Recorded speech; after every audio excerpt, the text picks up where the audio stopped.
Buenos días. Agradezco a los organizadores la cálida acogida y la presentación. Agradezco sinceramente.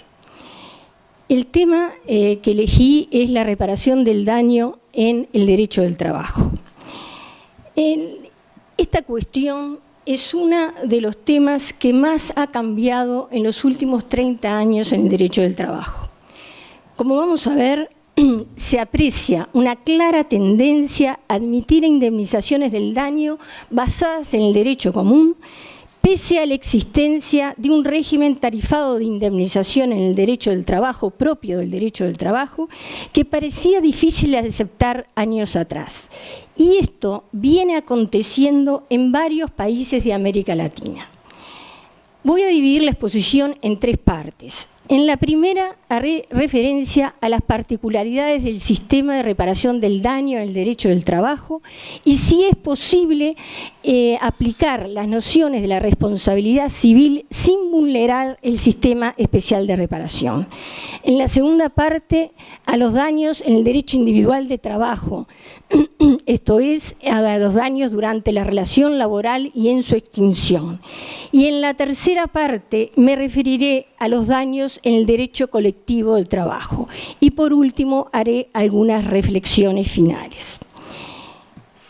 Primera parte. La reparación del daño en el derecho del trabajo y la responsabilidad civil. ¿Cuáles son las características del régimen tarifado de indemnización del daño en el derecho del trabajo? El sistema, como ustedes saben, es distinto al que se aplica en el derecho civil. El derecho del trabajo optó por un sistema tarifado de indemnización para proteger al colectivo de trabajadores. En el caso del despido, era necesario establecer un mecanismo que facilitara al trabajador el resarcimiento del daño que normalmente causa todo despido. Se utilizó entonces una indemnización fija que no requiere probar la existencia del daño en cada despido y a la que el trabajador tiene derecho aun si en el caso concreto no existe daño o el monto del daño es menor a la tarifa.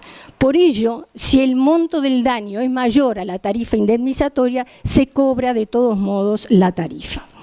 Y en el caso de los accidentes de trabajo, si se aplicaba la responsabilidad del derecho civil, quedaban sin reparación un elevado número de accidentes, que son los producidos por la culpa del propio trabajador, por la fuerza mayor o el caso fortuito, todas eximentes de responsabilidad en la responsabilidad civil.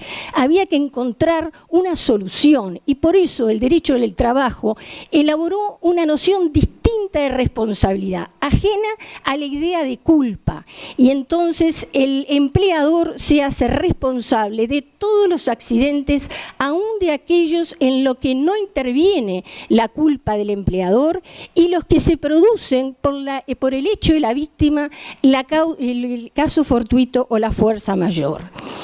Esa extensión de la responsabilidad patronal trajo como contrapartida que el daño no se reparara en forma integral, sino en forma tarifada. Como ustedes ven, el régimen de indemnización del daño en el derecho del trabajo es especial y se basa en fundadas razones. Es un sistema solidario que indemniza situaciones que el derecho civil no hubieran tenido reparación y se beneficia así al colectivo de trabajadores. Como norma especial, prevalece sobre el régimen general de la responsabilidad civil. Por eso es equivocado pretender invocar el principio general de reparación del daño, justamente por su carácter de principio general, cuando hay normas especiales en el derecho del trabajo que reparan el daño con un sistema específico. Ahora bien, ¿es posible aplicar las normas del derecho civil, pero sin violentar el sistema especial de reparación del daño en el derecho del trabajo? Eso puede ocurrir en dos situaciones. En primer lugar, Si la norma laboral remite a la responsabilidad civil, no hay ningún problema. Eso ocurre, por ejemplo, en caso de accidente de trabajo producido por la culpa de un tercero. Ahí generalmente las legislaciones admiten que se reclame contra el tercero la reparación integral del daño. Y otra situación en que se pueden invocar las normas del derecho civil es cuando hay un vacío en la norma laboral. Para determinar si hay vacío en la norma laboral, tenemos que estudiar el alcance de la indemnización tarifada por despido, porque durante años se invocó la indemnización tarifada por despido como un obstáculo para admitir otras indemnizaciones en el derecho del trabajo. A mi modo de ver, la indemnización tarifada por despido fue establecida para reparar los daños materiales y morales que normalmente causa todo despido, pero no para cubrir daños o amparar conductas antijurídicas del empleador. Por ello, si hay otros daños provenientes de ilicitudes o de incumplimientos contractuales del empleador, corresponde indemnizar el daño por aplicación del principio general que establece que todo daño injusto debe ser reparado. Aquí entonces es posible aplicar las normas del derecho civil porque hay un vacío, no hay norma laboral que diga cómo se indemniza el daño proveniente de actos antijurídicos del empleador durante la relación de trabajo o en su extinción. Recordemos que entonces que el fundamento para admitir la procedencia de la reparación del daño en base al derecho común es la responsabilidad civil por incumplimiento de obligaciones. La responsabilidad del empleador considero que es contractual porque refiere a una relación preexistente entre individuos determinados, es decir, no es extracontractual sino contractual. El concepto mismo de responsabilidad civil implica la obligación de reparar un daño proveniente de una ilicitud, que en el campo de la responsabilidad contractual es el incumplimiento. Y es necesario que se den todos los elementos de la responsabilidad civil, ilicitud o incumplimiento, culpa, nexo causal y daño. Es decir, no basta con que haya un mayor daño para el trabajador. Ese mayor daño o daño no indemnizado por la indemnización tarifada tiene que provenir de un acto antijurídico del empleador o de un incumplimiento contractual. ¿Y qué tipos de daños se pueden ocasionar al trabajador? Daños materiales o daños morales. Por lo general, los daños que se ocasionan son extramatrimoniales o morales, porque son los que se provienen de la lesión a un derecho de la personalidad, con la característica que por lo general se presume la existencia del daño moral. Esto es muy importante para los que ejercen el derecho, porque basta probar la violación del derecho o el incumplimiento contractual para que se presuma la existencia del daño moral. Es decir, el incumplimiento o la obligación de dignidad, de respeto a la dignidad, hace presumir la existencia de un daño moral que como tal no tiene que ser probado. Y esta forma de prueba, de in re ipsa, se aplica tanto por la jurisprudencia de Uruguay, por ejemplo, como de la jurisprudencia de otros países como Brasil. Pasamos ahora a dejamos la primera parte y pasamos a la segunda parte. Los daños en el derecho individual del trabajo. En primer lugar, vamos a ver los daños en la ejecución del contrato de trabajo. Si durante la relación laboral el empleador incumple obligaciones y se causa daño de entidad al trabajador, corresponde que esos daños sean indemnizados por el derecho común, salvo que exista una ley especial que me diga en el derecho laboral cómo se indemnizan esos daños.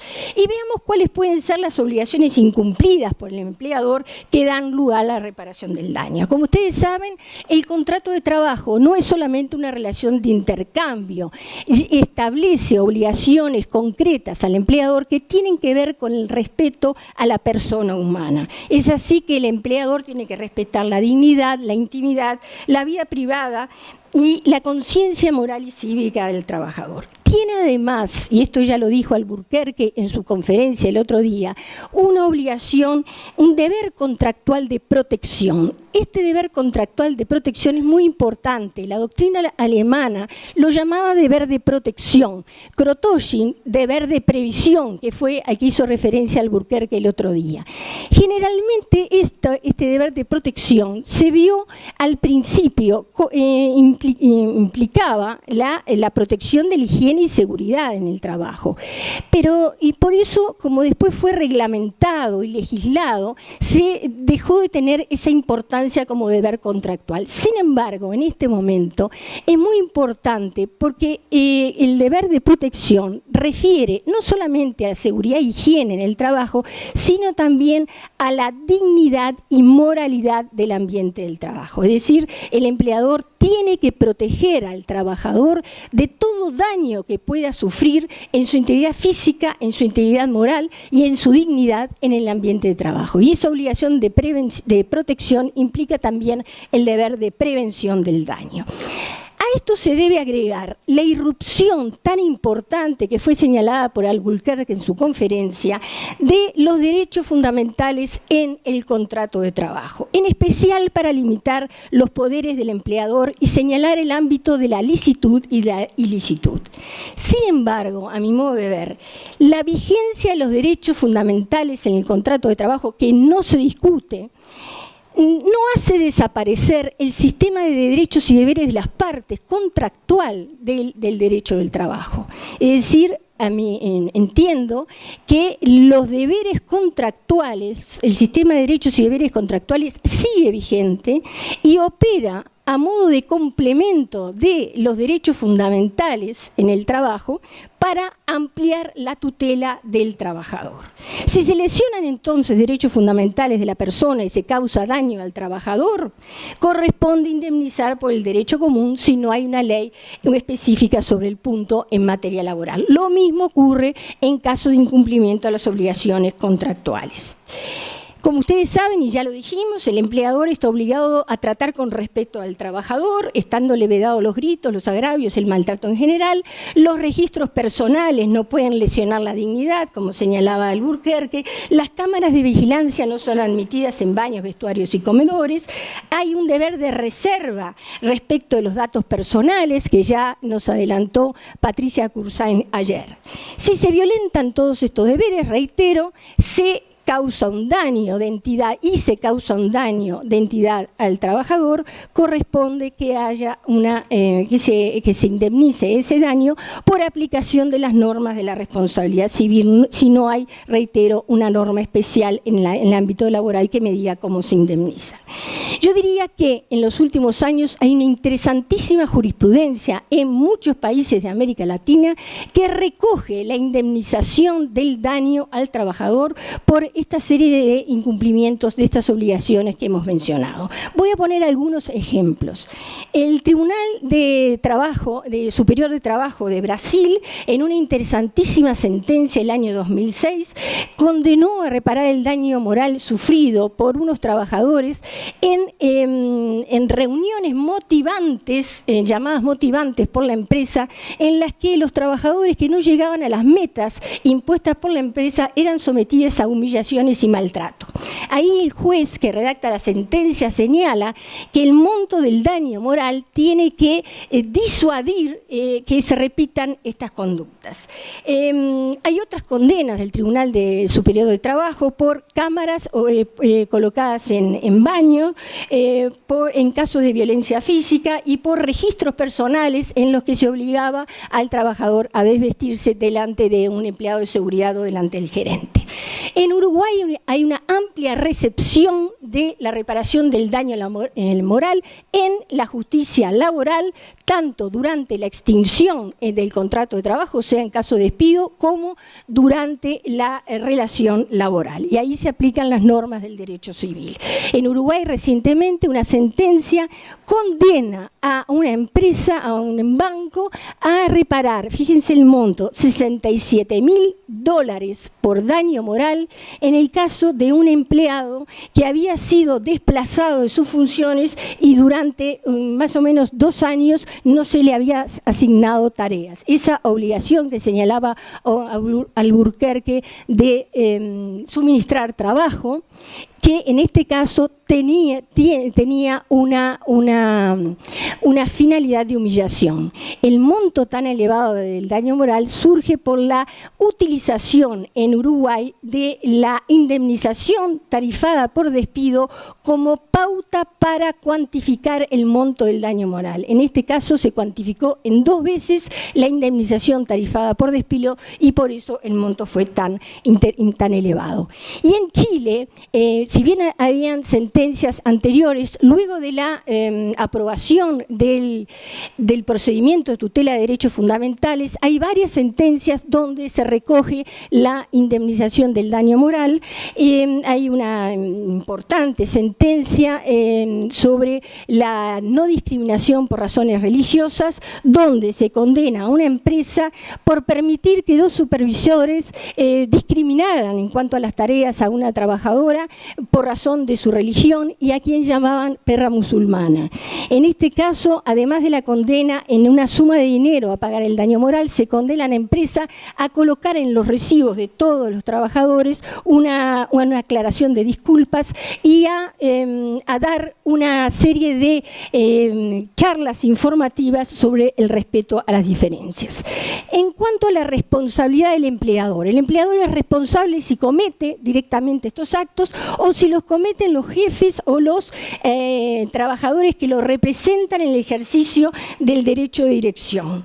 En una interesante sentencia del Tribunal Superior de Trabajo de Brasil, se condena a una empresa porque el gerente ordena a una trabajadora a levantarse de la silla, la trabajadora no se levanta y entonces es quemada con una plancha por el gerente. En ese caso, el juez entendió que la empresa era responsable porque fue en uso de su facultad de dirección que le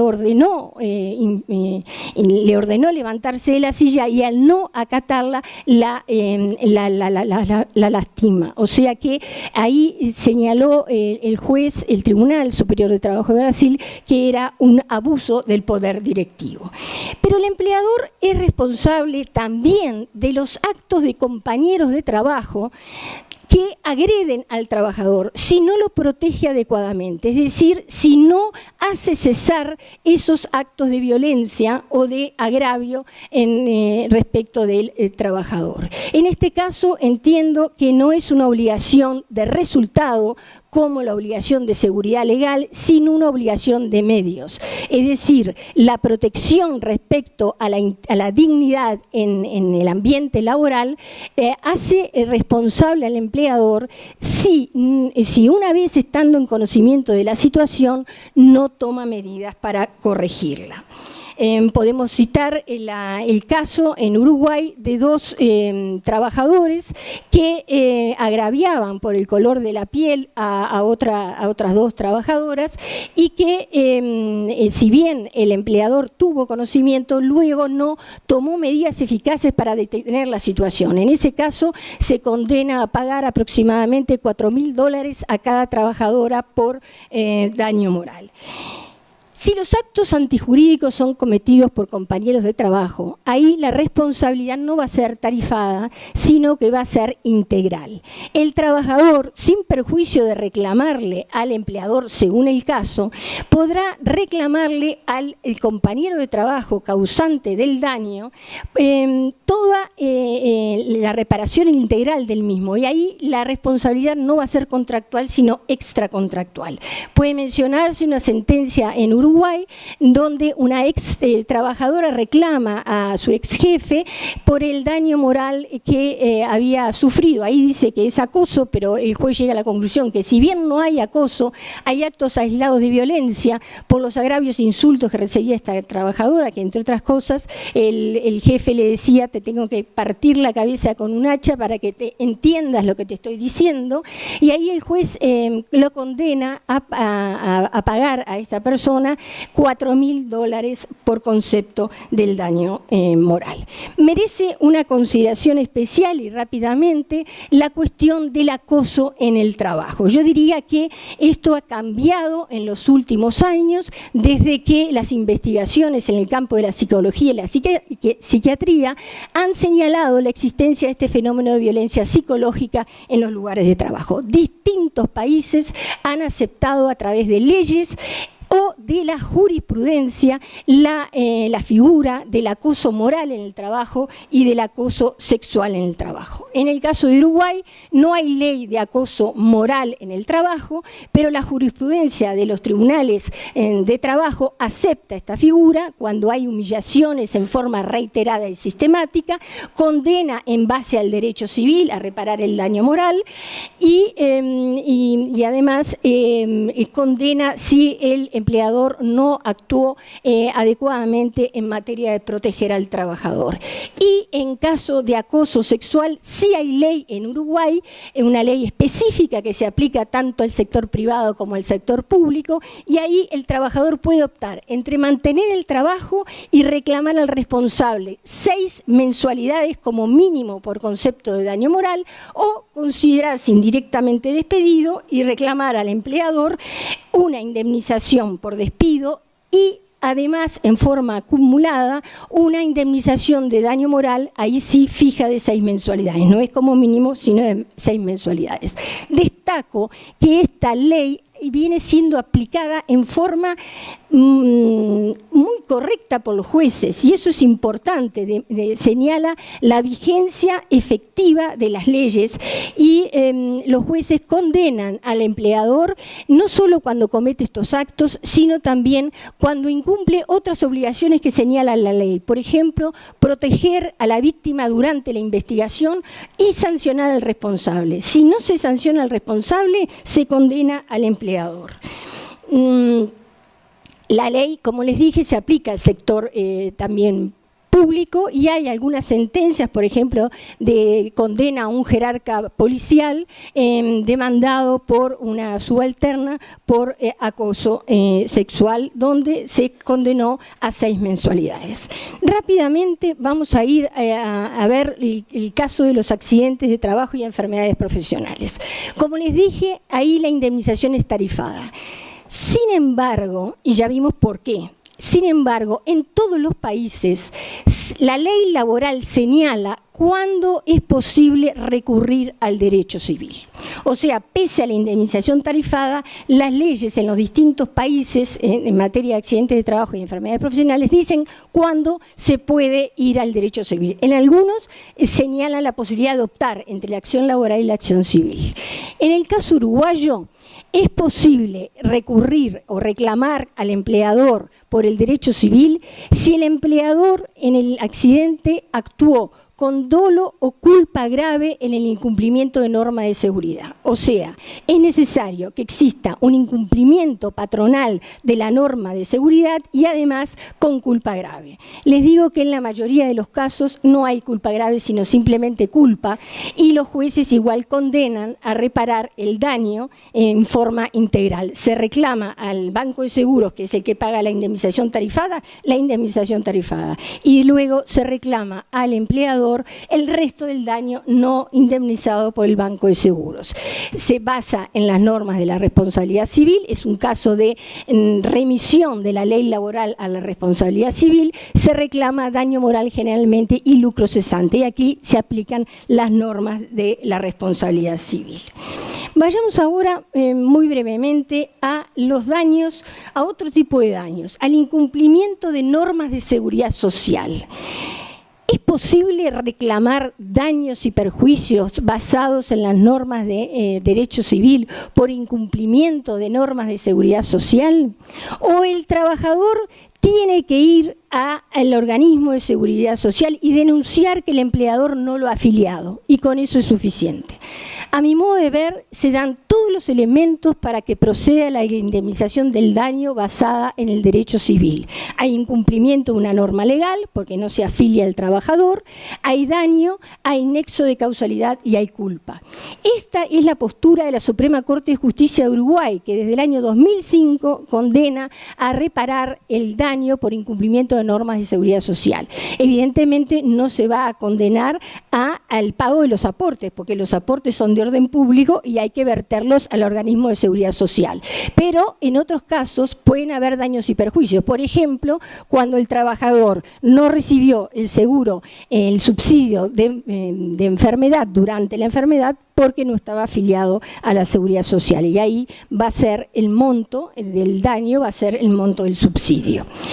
También rápidamente vamos a los daños en la extinción del contrato de trabajo.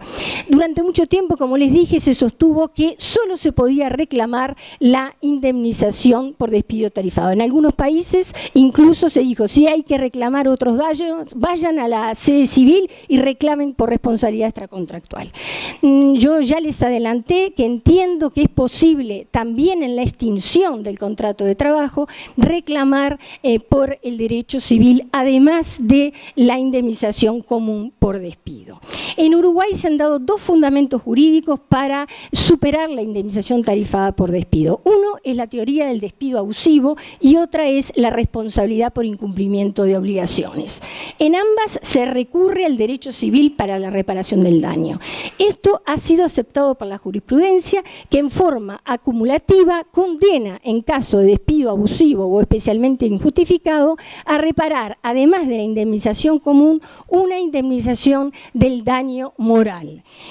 Por ejemplo, en caso de despido antisindical, en caso de represalia por haber hecho un reclamo contra el despido por represalia, por haber hecho un reclamo contra el empleador, el despido por haber ejercido el derecho de huelga o el despido por violación de la buena fe. En este caso, como les dije, se condena a reparar el daño moral y se cuantifica el monto del daño en unidades de indemnización por despido. En una vez, 2 veces la indemnización por despido, en algún caso 5 veces la indemnización por despido. Tratándose, ahora vamos al contrato a plazo. No hay inconveniente en aceptar los daños en caso de ruptura anticipada del contrato a plazo. Esto prácticamente todos los países lo aceptan. Y generalmente los daños por ruptura anticipada, cuando la ruptura la lleva a cabo el empleador, se fijan en el monto de los salarios que restaban hasta la terminación del plazo. A mi modo de ver, no sería solamente salarios, sino todas las prestaciones que el trabajador podría tener derecho, hubiera tenido derecho de haber continuado todo el plazo contractual. Y en cuanto a si son admisibles los pactos de daños y perjuicios acordados, por ejemplo, en un contrato de trabajo que últimamente se están viendo en las distintas legislaciones, yo diría que podrán ser admisibles según el caso concreto, pero claramente el monto del salario, de los daños y perjuicios que se pacten no puede ser nunca inferior al que establece una norma de orden público o los criterios jurisprudenciales de cuáles serían los daños a los que tendría el derecho ese trabajador en caso de ruptura anticipada por el empleador. Hay sentencias en ese sentido en Uruguay y también en España. Por último, daños en la etapa precontractual y postcontractual. En ambos casos hay obligaciones que tienen que ser cumplidas. En la etapa precontractual hay obligaciones referidas a la buena fe, hay datos personales que se requieren al postulante del empleo. Si se viola el deber de reserva y se difunden esos datos y se causa daño, debe repararse. Lo mismo en el caso de agravios respecto de un ex trabajador. También en ese caso, aunque se hayan cometido después de la extinción de del contrato de trabajo, también dará lugar a daños y aquí entiendo que la responsabilidad es contractual por violación al deber de buena fe respecto del excontratante. Por último, estuvimos viendo hasta aquí los daños causados por el empleador por actos antijurídicos.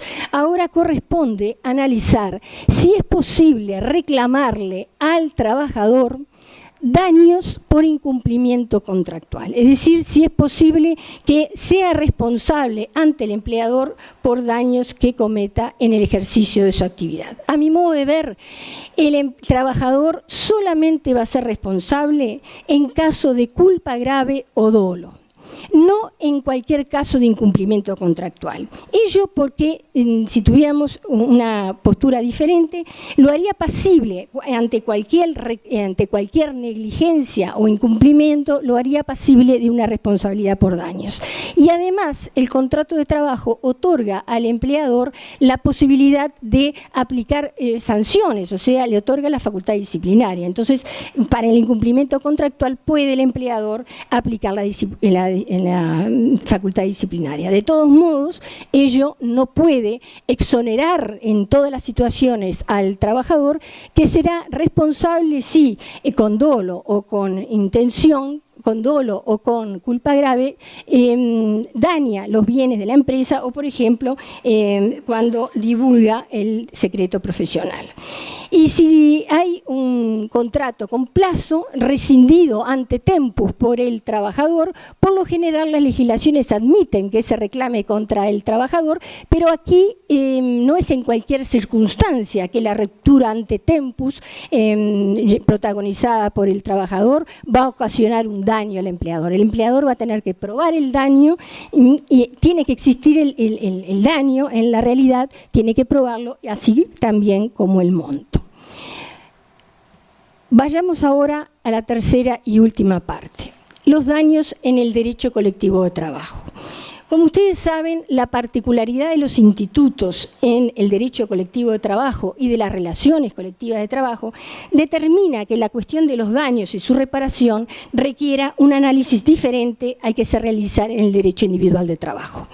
Algunos institutos, como la huelga, llevan implícita la admisión de causar daño al empleador, daño que se considera lícito y por tanto no genera obligación de reparación.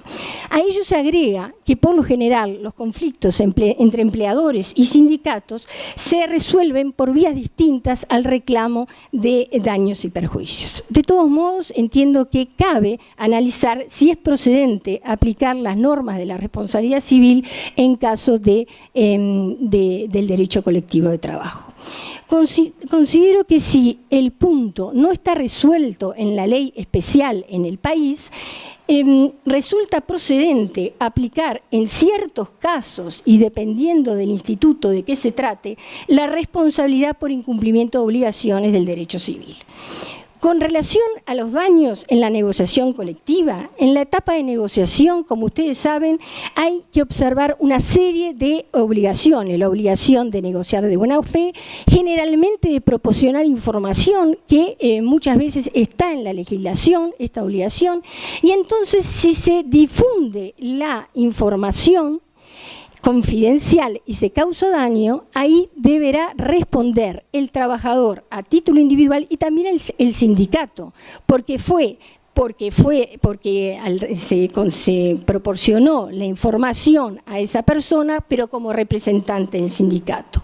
Y en materia de convenio colectivo, si hay un incumplimiento de una obligación de tipo de una cláusula de tipo obligacional en el convenio colectivo, teniendo en cuenta la naturaleza contractual, sabemos que tiene naturaleza dual el convenio colectivo, pero una parte es contractual, teniendo en cuenta esa naturaleza contractual, es que es posible aplicar las normas de incumplimiento contractual. O sea que, si hay incumplimiento de convenio colectivo, podremos pedir la rescisión del convenio más daños y perjuicios. En este caso, en Uruguay hay actualmente una ley de negociación colectiva que admite, en caso de incumplimiento de cláusula de paz, solicitar la rescisión del convenio colectivo ante la justicia del trabajo, y ahí yo entiendo que será posible reclamar también con la rescisión daños y perjuicios. Evidentemente habrá que probar, además del incumplimiento, la existencia del daño. Terminando ya en la parte esta del derecho colectivo, respecto de la huelga y el daño. ¿Cabe aplicar, nos preguntamos, la teoría del abuso del derecho a la huelga? Como ustedes saben, algunos autores han señalado que la huelga implica en sí misma causar un daño. Por eso dicen, no es posible aplicar la teoría del abuso del derecho. Yo entiendo que sí corresponde aplicar la teoría de abuso de derecho, porque, como todo derecho, la huelga tiene límites y no hay derechos absolutos. Y si se comete un exceso y se causa un daño, será posible aplicar la responsabilidad civil. Claramente que no cualquier daño.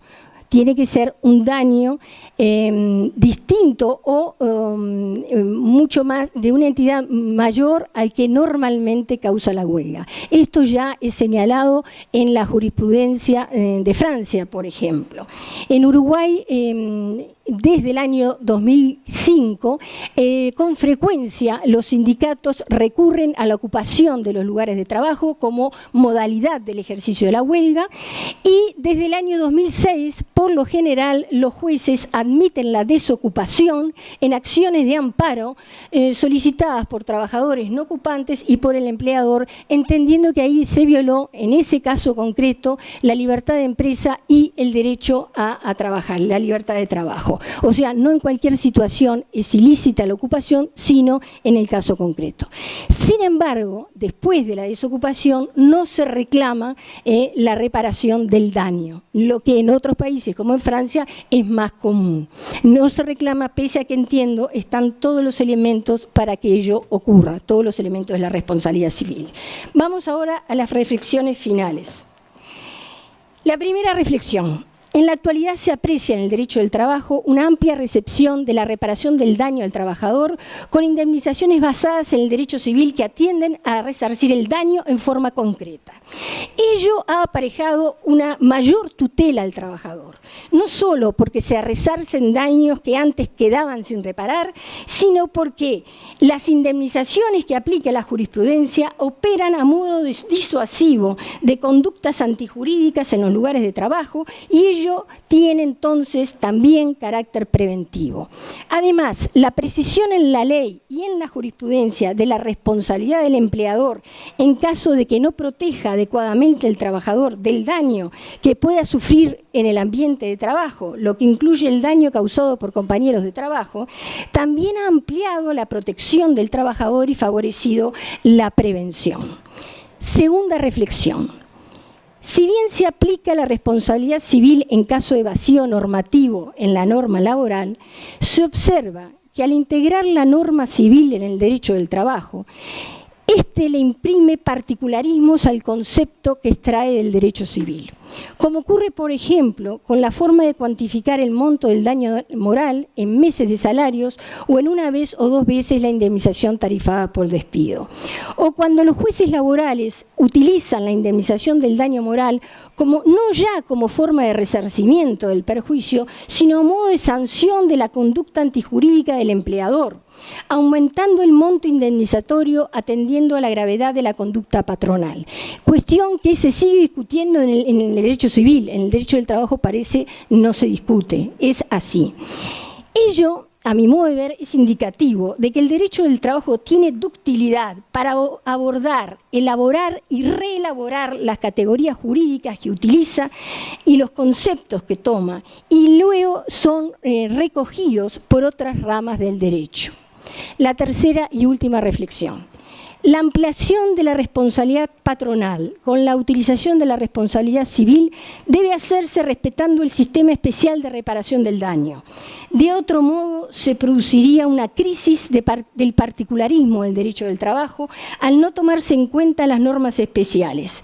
Y el riesgo que se corre es que se confundan las disciplinas jurídicas y se pierda la razón de ser del derecho de trabajo como rama especial y autónoma del derecho. Muchas gracias.